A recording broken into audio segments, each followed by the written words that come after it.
insanely skilled players, and when you have two very skilled players, you know, you're gonna have that level of adaptability that you can kind of play with whoever, right? But we are getting into it, and we are going to be playing on small fortress of Lions, and we are seeing the expected picks come in from Spyrox and Koko, Megd on the Val, and Raydish on the what's that crossover called? Amethyst? No, not Amethyst. Is it Amethyst? I don't know, it's definitely a crossover. It is a crossover indeed, and so far Spyrox and Koko are, this is looking kind of good for them. Oh yeah, for sure, and coming back in, chase dodging Spyrox, dash dancing in place, gonna be looking for that recovery pickup, not gonna be able to find it. Spyrox dipping on out there, Koko and Spyrox, both of them just playing so aggressively from the get-go. Yeah, 100%. We are seeing Spyrox and Koko doing a great job here in the first stock, taking Raydish down. Megd may be soon to follow. I see Koko is looking for that Sair. He's going for it on Raydish though. Quick little change up. This is looking pretty good for them so far, although it has only been 1 minute. Radish and Magdi have a lot of time to adapt, and they have those stocks to play around with. Oh, gets that one neutral. Okay, gonna be setting up that edge guard. Koko getting that. Oh! Okay, yeah, that's clean. That's clean. And the DC coming up shortly after. Radish on their last stock, Megd on the second, Spyrox and Koko still on their third. We are seeing a glimpse of the 2v2 combo potential of Spyrox and Koko. This is, I'm so excited for this. It's the first game, and like, But that's it. That's going to be Spyrox's first stock. But can you even complain when you have a lead that's already this massive? Koko now just going to be looking for this next opening. Keeps on descending with all of these back hits of the neutral, just setting up into so much more. Spyrox, the GC down light. That's so clever. Turning it around and going for the Sair, because he knew if he goes for that Sair in the other direction, not only are you getting some friendly fire in there, but he's going to get punished right after. So instead of it being a net neutral, he got a net positive out of that. Oh yeah, and Spyrox just getting that neutral in one piece as a follow-up, comes back in with that side sig, huge damage. That's going to be another stock. Raydish now just in disadvantage for so long, but fighting away. Magdi coming in clutch to help out Raydish. 100% Raydish being in a very bad situation here. They're definitely looking for that KO. Koko doing a great job at adding up some damage on Megd here as well. Spyrox taking it over, and oh man, the 2v2 dynamic of these four players is amazing to behold. It's excellent. And that's going to be another recovery pickup. Spyrox and Koko, just as you mentioned, just as you foretold, on top of it with the 2v2 combos. Their combo game, their ability to follow up off of one another was good. It was excellent. Smile. I love that smile. I love a good smile after they win a set. Not being completely composure, but just he's vibing, you know, he's happy about winning. Yeah, that feels good. Of course it feels good. But I do want to say that Raydish and Magdi are doing a phenomenal job at not getting discoordinated, because I feel like even though Koko and Spyrox were playing at a very high pace and kind of screwing over Radish and Magdi and, you know, disorienting them, they always found back home. But they're just going to be getting into it. No significant changes in anything quite yet. So we'll have to see how this one is going to end up resulting. Spyrox finding one recovery, quickly target switching back onto Raydish, and Spyrox coming back in with those down thrown weapons. I gotta say, just with this combo game, beautiful stuff. 100% Raydish with the orb Sair as well. Raydish is looking really solid on that orb in general right now, and they're definitely putting the orb into very good use. Not able to find anything massive there on the top against Spyrox. They're giving it a second time around, but not this time either. Raydish has absolutely is absolutely holding in on Spyrox. I saw Raydish basically chasing Spyrox for like a minute. That's going to be Radish's fully stocked on alongside Spyrox. Okay, so now the question is, what is going to happen here? How does Koko make it back on? You do not. Megd able to dash jump, able to get that spike off, and all of a sudden they have a lead. It is a gentle one. Megd is coming back from so deep, but you saw Raydish come out there. Just say, hey, you're not touching my teammate. You're not edge guarding him at all. This is scary, because you have to keep in mind, whenever Megd gets knocked out, that's going to be a pseudo 1v2 where Koko and Spyrox can fight a 2v2 combo, and those can be game-changing seconds. You give them that one opening, you give them that one window. That's why, as Megd, you have to stay alive as long as possible. They're just looking for this opening, they're looking for it, and here it is. And you just see Raydish knows, Raydish knows! Yeah, Raydish is out of here, dude! That is hilarious. Get me out of here! I don't want to be in France! No! Yeah, he absolutely knows, but they're going to find those KOs, keeping it even, keeping it competitive here. Koko and Megd being the two players with the two stocks still here. Oh yeah. Okay, they're keeping it back in it. The stock count, just as you said, it's basically even at this point. Koko trying to get something going with some of these side lights. Does not find it. Megd, two-piece, goes out there for the gauntlet edge guard, does not find it. Recovery coming out from Spyrox, not going to connect, and still we are seeing, I want to say, even though these are players that are phenomenal at 2v2 combos, we're seeing a lot of like 2 separate 1v1s happening here. Do you think that's Raydish and Megd? Do you think that's what they're going for? Maybe this isn't exactly what they had intended, and you see them struggling a little bit. They're not keeping up with the damage as much as possible. But now Koko going to be picking up that weapon, looking to get something going with the neutral. He doesn't actually find it. Huge opening, massive and there opening. It is. They're out. Megd going to their last stock as well, and you're against Spyrox and Koko in a 1v2 situation. You already saw, you already know what they're made of when it comes to these 2v2 combos. They dude. KO'd off that. They got 2 KOs off that. That's absurd. Oh no, oh no, and see, in the air doesn't even matter. You can be in the air, you can have no options. Koko and Spyrox will find a way to get an optimal team combo anyway. Oh my god. You can tell by the way they're doing these combos that they're improvised. You can tell, and they're just able to get them either way.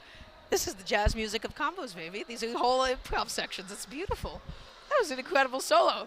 They went off key and then they just got it back home. That was incredible stuff. You cannot give Koko and Spyrox any opportunity to do 2v2 combos. Because that, my friend, you can be the best player in NA, you can be the best player in SA, you can be the best player in the world. You are not going to be able to escape out of something that's true. And if they do a true combo on you, you're just kind of deleted, you know? I can't stop thinking about that down sig. I can't stop thinking about that double down sig that resulted in the 2 stocks, Spyrox and Koko. So on top of it, you set us up for it in the beginning. Radish and Magdi, will they succumb to the French combo, man? Will this happen? Radish and Magdi are getting somewhere though. Like, first game was kind of even, it was even more even second time around. They are finding a way of navigating these players by splitting them up and forming 2 separate 1v1s, because they know when it comes to the combo game, Spyrox and Koko are probably going to beat them there. And Koko is going in on Radish, just dealing so much damage. But now Spyrox, that's not going to be the stock quite yet. Just defensive enough to live that one. Gets that counter hit with 1 recovery, 2. Tries to go through the 3rd with the GC downlight recovery, doesn't find it. Ends up pushing it too much to the side. All of a sudden, for the first time, Radish and Magdi have a double stock lead. Yes, that is a great start coming out from Megd and Raydish. They are damaged on that lead, but it is definitely still a very big lead. If they're able to find some damage here, that is absolutely great for them. Yep. But still, you have to keep in mind, even if you even if you're slightly in the lead, a massive 2v2 combo from either side is going to completely They change have the that X situation. factor, they have that volatility, God. and you just mentioned it. They clean up the stocks, they're in the yellow. Now the question is, how do you even up this damage? Spyrox going to be looking for something on Raydish, missing that neutral light, doesn't actually find it. Koko just going to be looking for something. They're sandwiching Raydish. Raydish is uncomfortable. Yeah, I feel like for sure Koko and Spyrox is that kind of team where if you make them play slowly and you split them up and you play the ruling and neutral game, you will beat them. Koko and Spyrox rely on their pop-off moments. They rely on getting a ton of damage out of nowhere and then just running away with that lead by keeping you competitive there afterwards. So if Megd and Raydish are able to avoid such a situation, they are going to have great chances at winning this, but it looks like...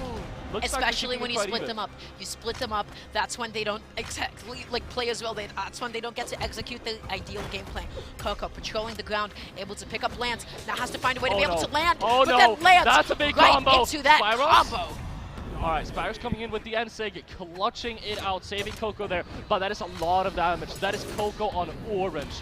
Spyrox may have 2 stocks, but a 1v2 situation is going to be hard for Spyrox. Yeah, Koko right now just slowing down the pace of the game a little tiny bit, just dashing right into whatever Magdi was cooking up over there.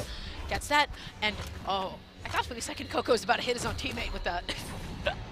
Yeah, that is going to be Spyrox going down here. Koko doing a great job at staying alive, but Radish and Magdi are really, really difficult to deal with here. They are doing a great job at keeping Koko scared. And you see how Raydish continues to threaten, even when he is swinging on Spyrox. You see how he's chase dodging up towards Koko, and all of a sudden, look what you got. Come on, show us what you got. All right, a little bit of DI. It's okay. Magdi makes up for it with some flashy offs. But Spyrox with the GC? That was nuts, dude. That was so cool. But the question is that cool enough to win you the game? The reality is you still have a massive deficit. These down weapon tosses are excellent, but then of course you're left on island. You're going to be left off stage, and that's going to be the game. Raydish and Magdi, they were able to split up Koko and Spyrox. They were able to get those openings. They were able to deny them of their ideal win condition, and they were able to go in on them, especially when one of them was still coming back onto the stage, having to recover. I think they really are starting to tap into that momentum. Absolutely, and I mean, that is also just a beautiful showcase of how to dissect a team. They're like, okay, what are they doing that's working? What are they doing to beat us right now? They were able to find their strengths, and they were able to put themselves in a situation where they are able to effectively eliminate their strength. Oh, absolutely. And now Koko just going to be looking for a way to be able to land here, looking for something to get started, and that's huge. You separate the two of them. You set up the struggle. Megd is feeling uncomfortable, going to be interrupted in the middle of that downer, but nothing substantial actually coming into play yet. Yeah, 100% now. All right, nice recovery coming out from Spyrox. That is going to be the first KO. Yeah, massive whiff punish there. You can't get away with those. You can't get away with those GCN6 because look what happens to you. Yeah, 100% Raydish now on their second stock. Spyrox and Koko looking quite healthy. Koko maybe struggling a little bit more, but they're on that lance. So, hey, even if you're close to a KO, you can be a little bit risky. That was almost the stock. Spyrox almost got the stock off on Raydish. That was absurd. That was already so much damage dealt in such a short amount of time.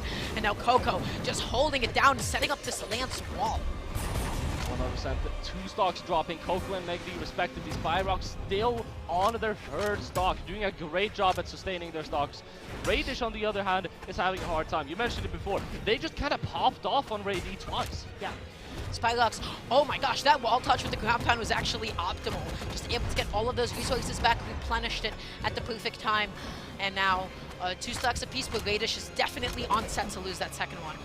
100%. It looks like, they're definitely looking to find that KO, but Raydish is doing a beautiful job at just outmaneuvering everything that they have. And the weapon throw into the Sarah option by Raydish, that was absurd. I love it.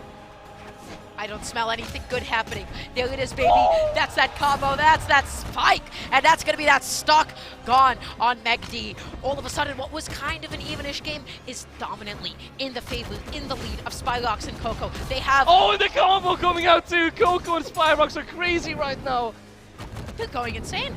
They're getting hit by the end light though. They're getting knocked over. They have had so many pop-off moments. Oh. It's all leading up to this. Raydish is able to take him down. It's one step closer, but it's not. They're not there just yet. Yeah, and Spyrox already gonna go out there looking for that second recovery, hitting his own teammate, but that's a little bit accidental. Dips out there with the GC side sig, whiffs that one, and doesn't get that neutral air pickup. Had that neutral air picked up, that could have been the stock if Koko followed up off on it. 100%, and that is going to be the 2v1 situation. It is looking good for Spyrox and Koko. The odds are in their favor. They just need to find this one KO. And if I know Spyrox and Koko correctly, they do not mess this up, Dara. Yeah, not at all. This is the two combo aficionados. They set up the struggle. They get past that weapon toss. Spyrox gets something going with that Sil. Sets up the Sedge Guard. This has to be the stock sometime soon. This has to be a stock sometime soon. The dare is coming out, and that is going to be Koko and Spyrox winning their set 3-1. GG's. Unfortunately though, Radish and Magdi couldn't keep up with the combos, and that is going to be them going down. They played excellently, they played beautifully, they played fluidly. At the end of the day, that game 3, yes, they were showing some signs of life, but that does not change the fact that throughout the entirety of that set, it was Spyrox and Koko that A, dominated the damage output, B, just were able to kind of snowball all the way to success. Once they got something going, they were able to take it all the way home. The fact that they're able to take an opponent whose damage is only in the white, only in the yellow, and take stocks off of that, that is a certain type of lethality that Radish and Magdi were not able to match. They were able to find openings on some overcommitments, especially off stage, just saying, hey, you're getting a little bit too greedy. You're pushing in a little bit too much. They're able to get some whiff punishes as a result, but nothing can stop Spyrox and Koko once they get it going. Yeah, for sure. I mean, I think that's really what it comes down to. Spyrox and Koko, I've said it before, I'll say it again, it is their pop-off moments. They can have a super even game, and they can go even up against super strong players, but they will just have so many pop-off moments where they decimate their opponents. Yes. For sure. So that means they will be progressing through on the bracket. I do believe that was still in winner's side. And I mean, just look at the amount of damage that which they were able to deal. 600 and 472 for Spyrox and Koko. They played beautifully. They played excellently. Wow, that was incredible. 100%, and so Spyrox and Koko are going to be advancing. We're going to have to follow them and see how their run goes in the future. Definitely very fun to see. And again, if this is winner's side, which I do believe it is, it does mean that Raydish and Magdi are still in. And Polly, with that being said, I do believe that was the final match of our block together. Just want to quickly recap you guys on the matches. So we saw what? We saw Sack and Kaina actually back-to-back losing